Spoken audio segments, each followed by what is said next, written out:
The sun was gentle that morning, warm enough to feel alive but not too hot to press you down.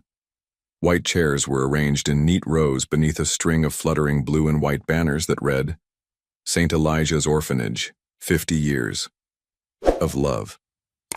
A choir of children stood in pressed shirts and floral dresses, nervously rehearsing their songs as the first guests arrived, coffee in hand and small talk in the air. On the surface, it was just another heartwarming local event in small-town Pennsylvania. But what happened in the next 20 minutes would shatter the illusion that had cloaked St. Elijah's for decades, and it would all begin with a single bark. You know those moments where something feels off, where the colors are too bright, the smiles too forced. That was the morning Officer Rachel Langley felt it. She wasn't a local. She and her canine partner, Shadow, were there as a courtesy from the county sheriff's office, offering a quick demo for the kids, something light. But the moment they stepped through the gates, Shadow's ears perked up in a way Rachel hadn't seen since the last trauma call they responded to. The ceremony kicked off as expected. Music, laughter, applause. The mayor gave a dry speech about tradition and generosity. Parents clapped politely. Reporters scribbled notes for a fluffy Sunday feature, and then the orphanage director stepped onto the small wooden stage. Harold Whitmore had run St. Elijah's for over 20 years. Tall, thin, and always in a navy suit, he had the voice of a preacher and the handshake of a politician. He smiled, big, too big. And when he took the mic, the crowd leaned in with affection. But Shadow did something that changed everything.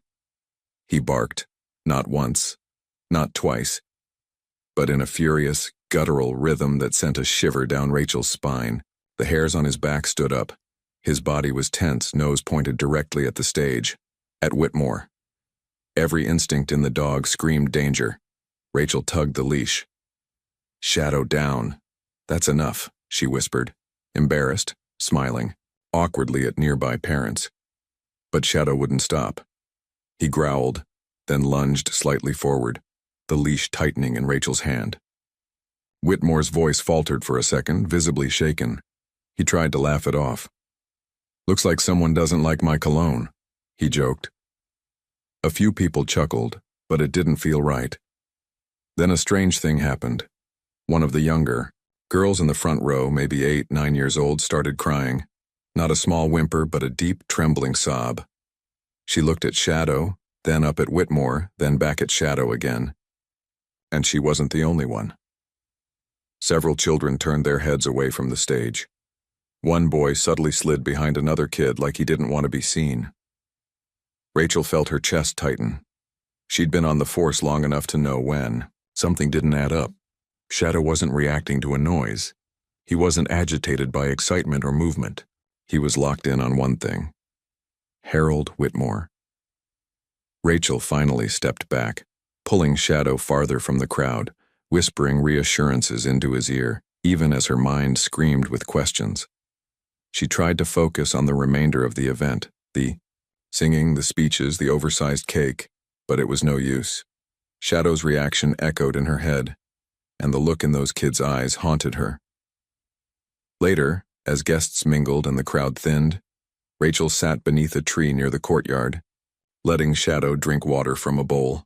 She stared toward the old brick orphanage building, its peeling paint masked by balloons and decorations. She couldn't shake it. Something was buried under the surface. A voice interrupted her thoughts. That was strange back there, said a woman in a modest cardigan and name tag that read Elaine, case manager. Rachel nodded. Shadow's never done that before. He's trained to detect fear, trauma, sometimes even residual stress. But that was something else. Elaine looked down. He's a smart dog. Then she hesitated. Some of the kids, they're scared of Director Whitmore. It's not something we're allowed to say out loud, but they flinch when he enters the room. Some even wet the bed the night before his inspections. Rachel froze. Has anyone ever reported? Elaine cut her off with a whisper. Don't. You don't know how this place works. He has friends, powerful ones. The last social worker who asked too many questions was gone within a week. Just be careful. Rachel glanced at Shadow, who sat perfectly still, eyes fixed again on the building. It was like he was waiting for something. Hey, if you care about stories where animals uncover the truth and save lives, make sure to subscribe to our YouTube channel, Heroes for Animals. We bring you real, emotional, and unforgettable stories that deserve to be told. That evening, Rachel returned to her department office and reviewed Shadow's behavior logs. He'd never shown aggression toward a civilian. His background included search and rescue after Hurricane Ian, and he once found a missing girl buried under rubble. But never before had he barked like that, like something inside him recognized a predator. Rachel was no rookie. She trusted her instincts and Shadow's. The next morning, she drove back to St. Elijah's without permission. Just a follow-up, she told herself. Shadow needed to stretch his legs anyway. But as she approached the side entrance, she caught sight of something that made her stop cold.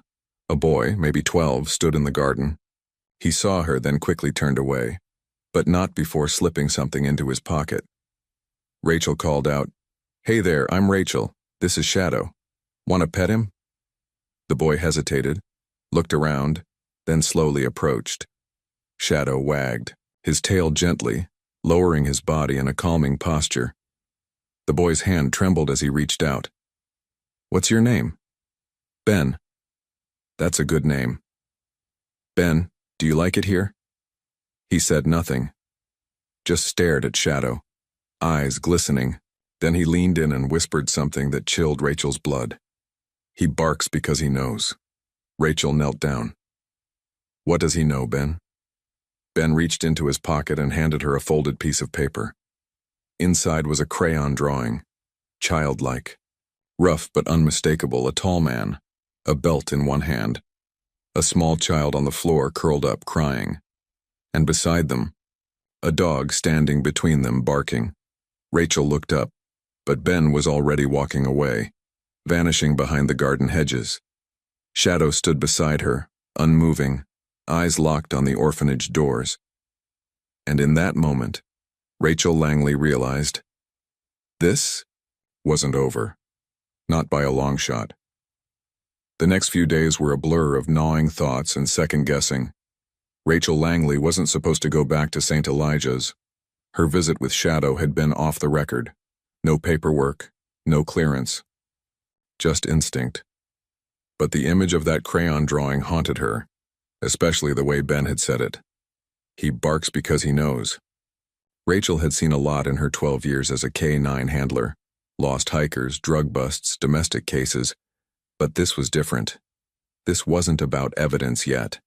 It was about shadows, whispers, children who wouldn't speak above a whisper, and a dog who barked not from command but from something deeper, something primal. Back at the sheriff's office, Rachel's partner, Officer DeMarco, noticed her silence. "You've been running Shadow more than usual," he said one morning as she returned from another unsanctioned visit. "Trying to clear his head," she lied, unclipping the leash. Shadow walked beside her but kept glancing toward the squad car, as if waiting for another trip to that orphanage. DeMarco raised an eyebrow. "You know we're not supposed to interfere with child services, right? You start poking around there, without a cause, and the brass will shut you down." Rachel didn't answer, because something didn't add up. The director, Harold Whitmore, had been praised for his strict but effective leadership. That phrase showed up in every article. She read.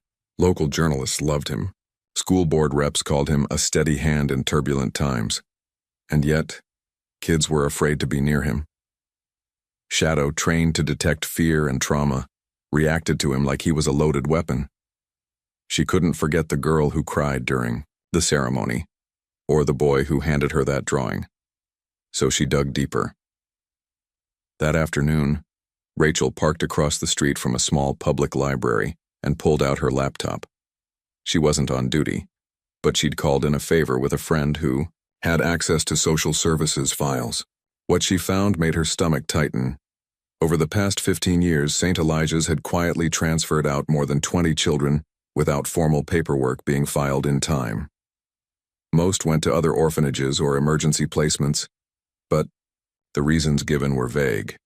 Behavioral disruption, incompatibility with group home dynamics. Some were simply listed as early exits. One girl's name appeared 3 times, Lucille Jenkins, transferred at age 9. No forwarding. Placement. No adoption records. Rachel leaned back in her car seat. Something was being buried. Not just mistakes, patterns. She reached for her phone and called Elaine, the case manager who had pulled her aside at the ceremony. "Rachel?" Elaine answered cautiously. "I need to talk," Rachel said. "In person." Elaine hesitated. "Not at the orphanage. Meet me by the food truck on Elm. I get a break at 2. It was cloudy by the time they met. The food truck's fryer hissed behind them, masking their conversation as they sat at a picnic bench, 2 coffees between them.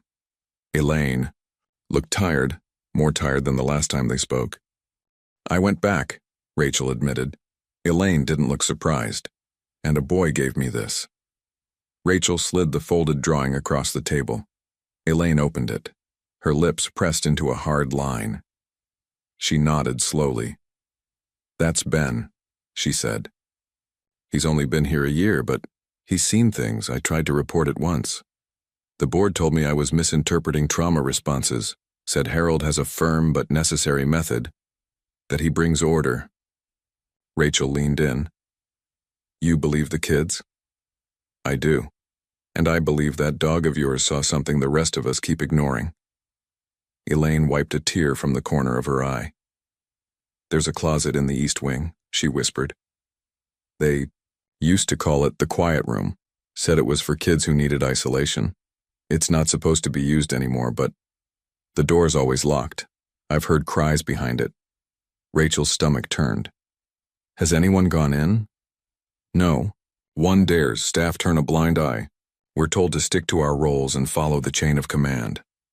That night, Rachel couldn't sleep. Shadow paced the apartment, ears twitching, restless.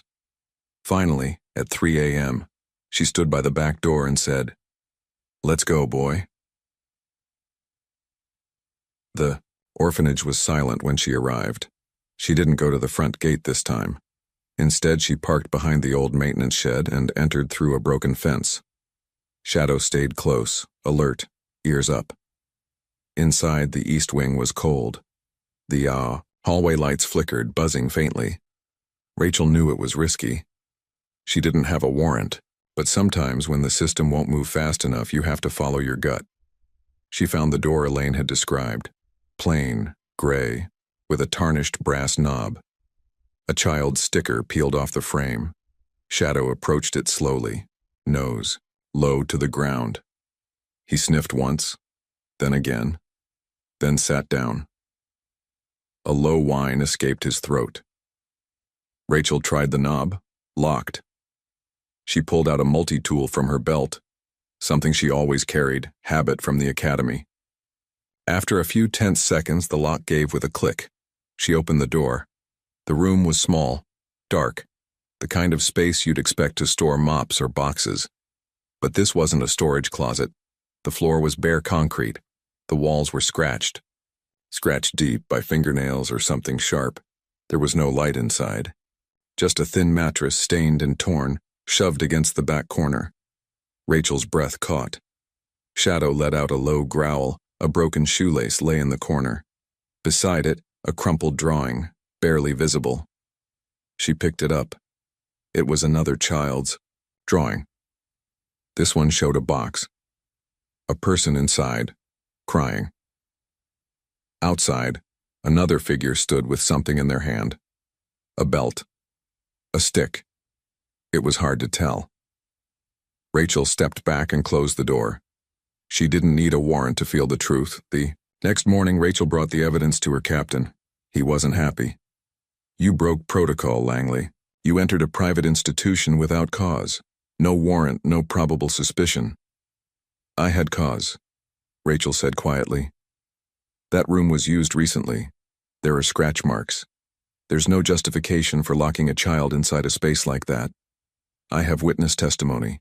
I have visual evidence. And I have a dog trained to detect residual trauma, who reacted to the director more aggressively than I've ever seen. The captain rubbed his temples. You know how this works. That orphanage has donors, lawyers, a board. You want to go? After them, you better come with a hell of a case. Rachel looked him dead in the eyes. Then I'll build one.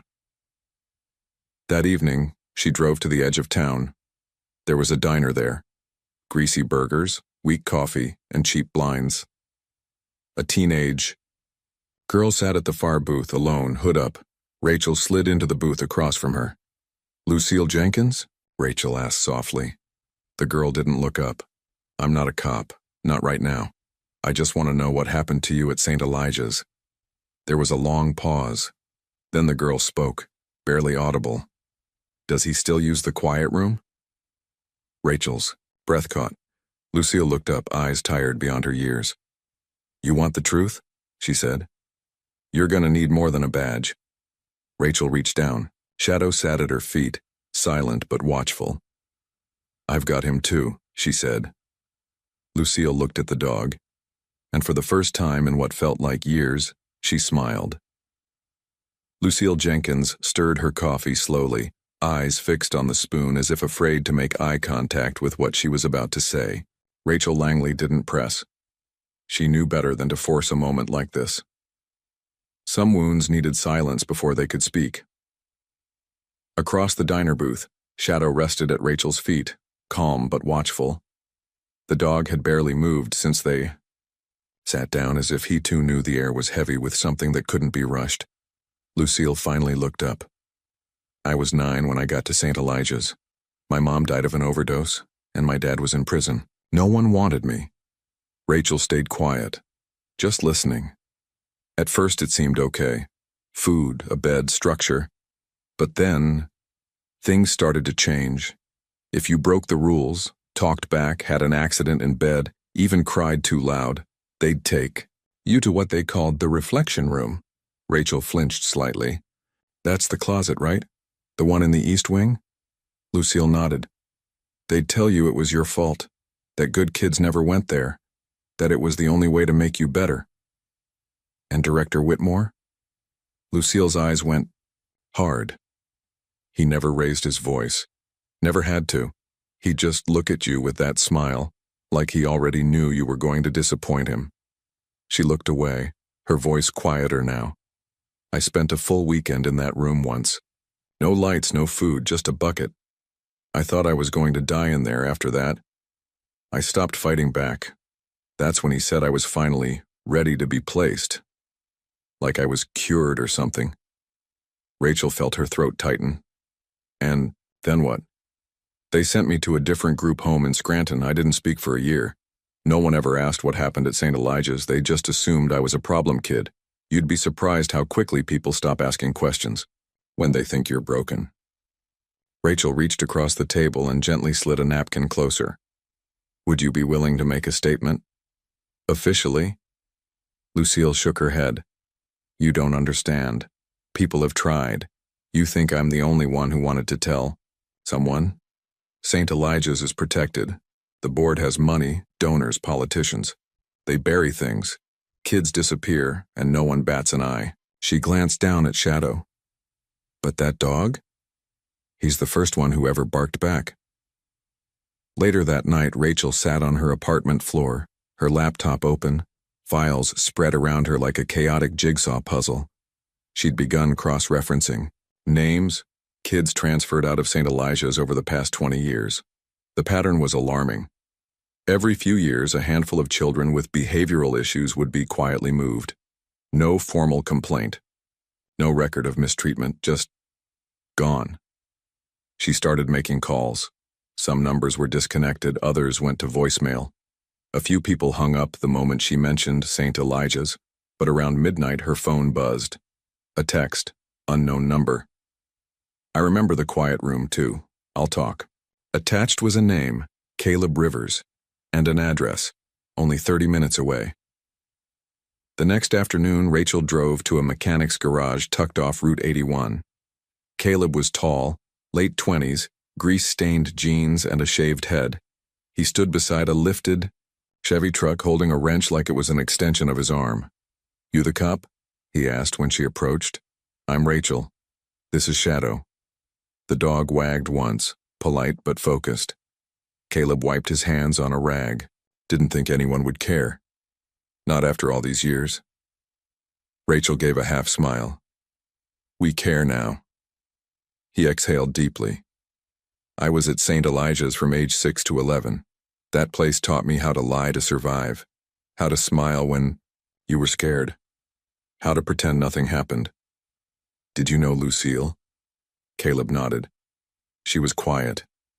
Smart, though, saw everything. The director hated kids who saw too much."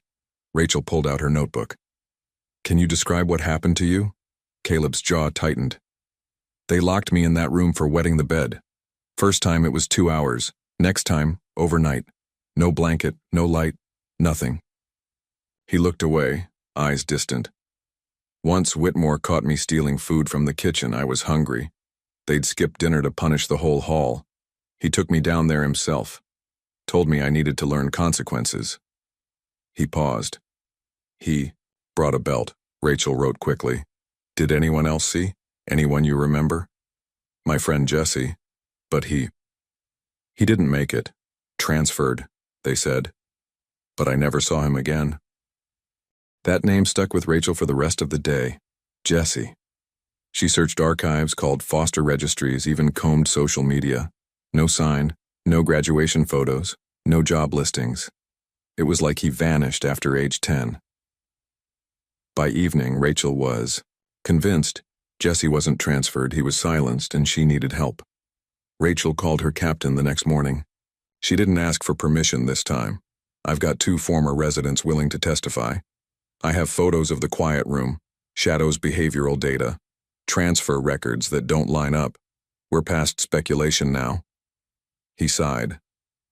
"Rachel, I can't stop you, but I also can't back you officially.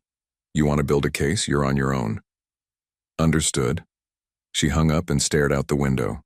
Shadow stood by the door, tail wagging softly. "Ready?" That afternoon, Rachel drove back to St. Elijah's, this time with purpose. She entered through the front gate, clipboard in hand. Her badge clipped visibly. She didn't wait for permission. She walked straight to Elaine's office.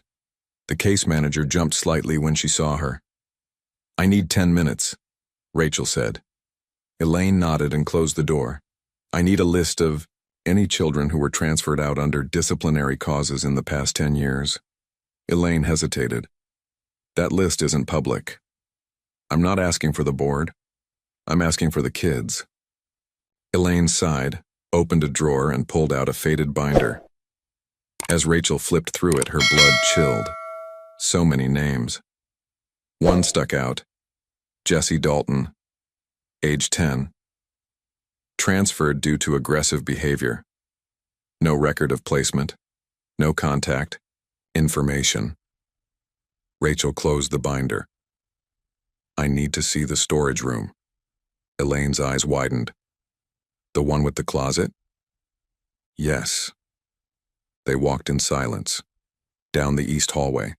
Past the old murals. Past the broken fire extinguisher box. Shadow's ears twitched before they even reached the door. He started to growl. Rachel knelt beside him. "What is it, boy?" He sniffed the floor. Then the door. Then the wall beside it. Suddenly, he began to bark. Not at the door. At the wall. Rachel stood, pressed her hand to the surface. Solid drywall. She turned to Elaine. "This wall, has it always been here?" Elaine looked confused. I think so." Rachel grabbed her flashlight and shined it across the corner edge, where the drywall didn't quite meet the frame. And there, in the slimmest sliver of space, was something she hadn't expected. Scratches, on the inside, tiny, frantic claw marks. Like someone had tried to break out. Rachel's voice shook. "This isn't a wall, this was built to seal something." Elaine looked pale. "Oh my God," Shadow continued to bark, and behind that wall Rachel could almost hear the truth, still echoing, still trapped, still waiting to be set free. The scratching marks on the wall weren't old. That was the first thing Rachel Langley realized as she ran her fingertips across them. The drywall was slightly warped where moisture had crept in, meaning the inside wasn't sealed airtight. And the scratches? Jagged, short, desperate. As if whoever had made them wasn't clawing at first, but trying to write. She knelt and shone, her flashlight closer. Her heart skipped a beat. Carved faintly between the scratches were 4 letters, J-E-S-S-I-T, cut through her like ice. Jesse Dalton. The boy who transferred. The boy Caleb never saw again. Elaine stood a few feet back, covering her mouth, eyes wide. No one's supposed to be in there. That wall was part of a renovation 6 years ago. I just assumed. You assumed a lot, Rachel said quietly. She stood, trying to keep her voice steady. This isn't just negligence, Elaine. It's a crime scene. Shadow growled again, nose now pressed to the lower right corner of the wall, where the scent must have been strongest. He scratched at the baseboard, whining, desperate. Rachel knew what had to be done. I need to get this wall opened. Today. Elaine hesitated. If the board finds out, I don't care about the board. I care about the boy who might be behind that wall. Rachel called her most trusted contact, Tom Nguyen, a retired crime scene investigator turned freelance consultant. He owed her a few favors from an old child trafficking case they worked together years ago. Within the hour, Tom arrived at St. Elijah's in a rusted white van packed with portable gear. He stepped out, squinting at the building like it was a crime lab he never expected to return to. Jesus, he muttered as Rachel led him down the East Hall. They built over it? Looks like it. Tom ran a handheld scanner over the wall and nodded. Hollow space behind here, roughly 5 by 8 feet, no insulation, just a pocket, and here, he tapped a corner. This wasn't taped correctly, sloppy work. Someone rushed this. Rachel exhaled. Can you open it without causing a scene? Tom gave a thin smile. You brought me in, didn't you? 2 hours later, after rerouting staff and using Shadow as a distraction with the kids in the courtyard, Tom carefully removed the drywall panel, cutting through the makeshift screws and weakened tape. The wall creaked open like a door to a long-forgotten secret. Inside, dust hung in the air like fog. Rachel stepped forward, flashlight sweeping the space. It wasn't a room, it was a crawl chamber, just high enough for a child to sit upright, mold in the corners, a rat nest in the far end, and in the middle, a torn-up mattress, a rusted bucket, and a pile of crumpled drawings. Rachel's breath hitched. She knelt and picked one up carefully, a stick figure crying, surrounded by walls. Above it, the name, Jesse, scribbled in red crayon. He was here, Rachel whispered. Tom crouched beside her, scanning the floor with a UV flashlight. There's evidence of human presence. Hair, blood traces, dried saliva. This was occupied for days, maybe longer. Rachel stood, fists clenched. Tell me you can date it, she said. Tom nodded. I'll take samples, but it won't matter. Unless someone listens. Rachel looked back at the drawings. They will. That night, Rachel filed a formal report, not just with the Sheriff's Department, but with the Pennsylvania Department of Human Services, Child Protective Services, and the Attorney General's office. She included every name, every statement, every photo and time-stamped video she had taken of the room, Shadow's alert records, the testimony from Lucille, Caleb, even Ben's drawing. She knew the moment she hit send that the orphanage would come for her, legally, politically, personally. But it didn't matter anymore. The wall was open now, and so was the truth. The fallout came quickly. Within 48 hours, the board of St. Elijah's issued a public statement denying all allegations. They labeled Rachel a disgruntled officer acting outside of protocol. The local news outlets ran mixed coverage, some sympathetic, others skeptical. One conservative outlet claimed she was manufacturing drama to push an anti-institutional agenda. Rachel didn't watch the news. She watched the kids. She went back to the orphanage, not in uniform, but as herself, and sat with them. Elaine stood by her side. Shadow lay by the playground like a sentry. Slowly, one by one, the children started to speak. A girl with missing front teeth said she hated the quiet room because it was cold like a refrigerator. A boy no older than 6 whispered that Mr. Whitmore told him, "Dogs can't talk, but they know lies." Another child said Jesse used to sing songs at night softly, until one day, he didn't anymore. Rachel recorded everything. And then, on the 4th day, she received the call that changed everything. "Rachel Langley," the voice said. "Yes? This is ADA Lorraine Parker with the Attorney General's office. We've reviewed your materials. I need you to bring your witnesses to Harrisburg, and I want that dog with you." Rachel's voice cracked. "You believe me?" Parker paused. "I believe the wall, the evidence, the kids, and yes, I believe the dog." 1 week later, the Attorney General's office opened a formal investigation into St. Elijah's Orphanage. Harold Whitmore was placed on administrative leave, but the case wouldn't be easy. The board had lawyers, big ones. They claimed the wall was part of emergency asbestos containment, that records were incomplete due to renovations, that no complaints were filed directly with the administration. Rachel knew what they were doing. Delay, deflect, discredit. So she found a new strategy, one the public couldn't ignore. She called a local reporter, one who didn't owe favors to the board, a woman named Naomi Carr, whose sister had once aged out of foster care with no support. Naomi listened. She asked hard questions. Then she visited the site. She knelt beside the wall. She watched Shadow sniff the crawl space and whimper. She saw the drawings, and she wrote a headline that hit harder than any court document. What the dog remembered: the orphanage, the wall, and the secret they tried to bury. The story went viral overnight. Parents started calling. Former residents came forward. Donors pulled funding. One state senator launched an emergency oversight hearing. The tide was turning. And then came the knock. Rachel opened her apartment door to find a man in a ball cap and weathered jeans. He looked unsure of himself, like he wasn't used to being anywhere but alone. "I heard you've been looking for Jesse Dalton," he said. Rachel's heart nearly stopped. "You knew him?" "I was in the room next to his. Back then, at St. Elijah's." He looked down. I think I was the last person to hear him scream." Rachel took a deep breath. "Will you tell his story?" The man's eyes glistened. "I think it's time someone did." There's a kind of silence that fills a courtroom just before a child speaks. It's not the usual silence of reverence or order. It's heavier, like everyone is collectively holding their breath, waiting to see whether a voice once silenced will finally be heard. That was the silence when Ben took the stand. Rachel Langley sat in the front row, dressed in civilian clothes, not her uniform.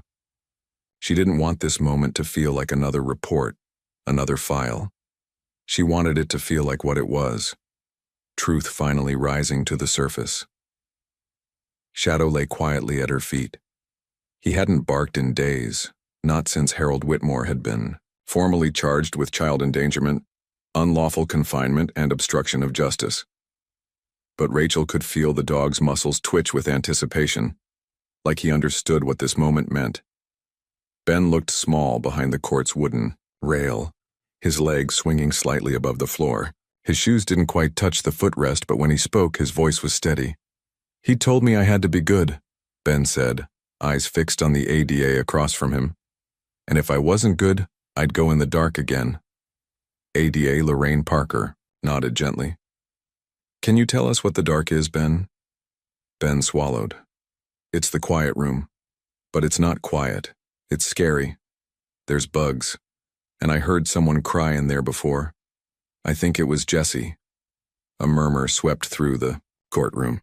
The judge called for silence, but the emotion hung thick in the air. "And what happened during the ceremony, Ben?" Parker continued. "When Shadow barked at Mr. Whitmore?" Ben glanced toward the gallery, where Rachel gave him the softest nod of encouragement. "I think Shadow knew," he said. He knew something was wrong.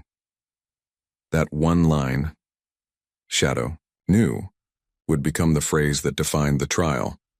Naomi Carr, the journalist who broke the case, made it her lead in every follow-up article. Shadow knew when the adults didn't. Shadow knew when the board denied. Shadow knew when the children were too afraid to speak. It wasn't just a dog story anymore. It was a reckoning. In the days that followed, testimony poured in. Lucille, now 17, told her story with quiet strength. She didn't cry. She didn't need to. Her words cut sharper than tears ever could. Caleb took the stand next. His voice cracked halfway through, but he finished anyway, recounting the time Whitmore dragged him down the hallway by his collar like a disobedient dog. And then came the man who knocked on Rachel's door, the one who said he'd been in the room next to Jesse's. His name was Noah Bledsoe, now 31, a welder with a wife and 2 kids. He hadn't spoken about St. Elijah's in over 2 decades, but when he sat on that witness stand, something broke open. I remember the night Jesse disappeared, he said. We shared a wall. I heard him crying, then screaming, then nothing. The next morning, the staff told me he'd been moved to a better home, but there were no bags, no paperwork, just silence. He looked directly at the jury. And the worst part? I believed them, because I was too scared not to. Meanwhile, Shadow had become something of a local hero. Children drew him in sidewalk chalk outside the courthouse. Strangers dropped off bags of treats at the sheriff's office with notes like, "For the goodest boy." And on more than one occasion when Rachel walked him down Main Street, people stopped to pet him and say thank you. But for Rachel, it wasn't about fame. It was about Jesse. Because even with the testimonies, even with the evidence, there was still one haunting truth. They hadn't confirmed where was he. The answer came from the most unexpected place. A retired contractor named Henry Lovett. He'd read Naomi's latest article and called her directly. Said he had something she needed to hear. Within hours, Rachel and Ada Parker were sitting across from him in his living room, surrounded by old taxidermy and decades of dust. I was hired by St. Elijah's about 6 years ago, Lovett began. They said they needed a quiet containment wall built, something to shut off part of the east wing due to mold. I asked why they didn't just clear the space. They said it had sentimental value, that it needed to be preserved. Rachel leaned forward. Did you see anything inside the space before you closed it? Lovett hesitated. A mattress, some papers, a name carved into the concrete. Jesse. He rubbed his hands together. I didn't think much of it. Until I read that article. Until I saw the dog. Parker's voice was sharp. Did they ask you to seal it in a way that couldn't be reopened? Lovett nodded. They paid extra for insulation, drywall, sealant. Told me it had to look like it was never there. Rachel stood. Would you be willing to testify? Lovett looked down. I think I have to. With Lovett's testimony, the final piece of the puzzle fell into place. The prosecution moved swiftly. Whitmore's defense team, realizing they were cornered, attempted a plea deal, but Ada Parker refused. She wanted a jury to hear it. She wanted every piece of evidence spoken out loud, in front of people who had once ignored those cries in the dark. During the closing arguments, Parker's voice didn't rise. She didn't need theatrics. She had the truth. For decades, St. Elijah's was praised for order and discipline, but behind its brick walls, children were taught fear, taught that love was conditional, silence was survival, and pain was part of growth. But it took a dog, just a dog, to say, no, not anymore. She paused, looking at the jury. Shadow barked because he recognized what we refused to see. Trauma, abuse, horror. And if a dog can act on that instinct, why didn't we? It took the jury less than 3 hours to reach a verdict, guilty on all counts. Rachel sat still as the words were read, her heart heavy not with celebration, but relief. Justice didn't undo the past, it didn't unmake the scars, but it meant someone had finally listened. As Whitmore was led away in cuffs, Rachel looked at Shadow. He didn't bark. He just watched. Quiet. Resolute. Knowing. Outside the courthouse, the press swarmed. Rachel gave only one statement. This wasn't about me. This was about a boy who disappeared, about children who were told to keep quiet, and about a dog who refused to let them be forgotten. She paused, hand on Shadow's head. If you're listening to this, remember, some heroes don't wear badges, some walk on 4 legs. It had been 3 months since the verdict. The once proud gates of St. Elijah's Orphanage now stood locked and rusted, yellow tape still fluttering in the wind. The children had been relocated to smaller, better-vetted homes across the county. The board had been dissolved, its members under investigation for covering up years of abuse, and Harold Whitmore now sat behind bars awaiting sentencing. But Rachel Langley knew that real healing wasn't measured in arrests or court decisions. It was measured in the quiet things, like the way Ben finally slept through the night without nightmares. Or how Lucille applied for college after years of believing she wasn't worth a future. Or the day Caleb volunteered to speak to kids entering foster care, kids just like he once was. And in the middle of it all was Shadow, the dog who started it. Rachel watched him now, sprawled out across her small backyard, chewing on a tennis ball like he hadn't just helped uncover one of the most horrifying secrets in Pennsylvania's child welfare history. To the world, Shadow was a hero. To Rachel, he was still just her partner, her steady, silent force of instinct and protection, her friend. The media buzz had faded, but the impact lingered. Donations poured into child advocacy centers. Volunteers signed up in record numbers. Even the governor's office proposed new legislation named after Jesse Dalton, the Quiet Room Ban Act, a bill designed to outlaw the use of isolation spaces in all residential facilities for minors. And Jesse? His name was never found on an adoption form, no school records, no employment history. Jesse Dalton had vanished sometime between 2009 and 2011. Officially, he was listed as missing under suspicious circumstances. Unofficially, Rachel knew, so did Shadow. They had opened the wall. They had seen the drawings, the mattress, the signs of life lived in isolation, and then erased. A memorial now stood on the orphanage grounds, just outside the crumbling east wing. A small plaque read, "In memory of those who were silenced. You are heard now. You are not forgotten." Beneath it, a statue of a German shepherd stood proud, eyes facing forward, tail relaxed. At its paws lay sculpted crayon drawings, forever preserved, in stone. Rachel had fought against that statue at first, thought it was too much. But when Ben visited the site and placed a real drawing at the base, she knew it mattered. Shadow didn't bark when they visited. He simply stood, still, watching, like he always did. On a quiet Sunday morning, Rachel sat in a coffee shop near the courthouse sipping black coffee, a file folder open beside her. Shadow sat under the table, half asleep but alert when the bell over the front door jingled. Lucille walked in, wearing jeans and a Temple University sweatshirt. Her hair was longer now, pulled back into a messy ponytail. She looked older, not just in years but in weight carried. Rachel smiled. "You made it." "I had to," Lucille said, sliding into the booth. "I wanted to see you before I left." Rachel tilted her head. "Leaving?" Lucille smiled. "I got a scholarship. Social work program.